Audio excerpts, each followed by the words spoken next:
नमस्कार माझ्या शेतकरी मित्रांनो, माझी शेती या यूट्यूब चॅनेलमध्ये आपले सर्वांचे पुन्हा एकदा स्वागत आहे। आज आपण बघणार आहे कांद्याचे बाजारभाव।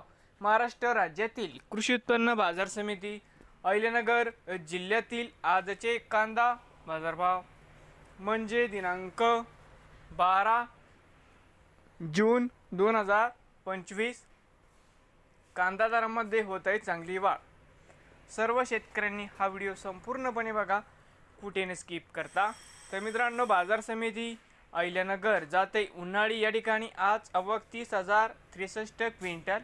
या ठिकाणी कमीत कमी 250 तर 1450 रुपये क्विंटल। या ठिकाणी आज जास्तीत जास्त दर 2100 रुपये क्विंटल। तर मित्रांनो, होते आजचे अहिल्यानगर जिल्ह्यातील आजचे कांदा बाजारभाव। नवीन आले असाल तर माझी शेती या यूट्यूब चॅनेलला सबस्क्राईब करा रोज कांद्याचे व्हिडिओ बघण्यासाठी।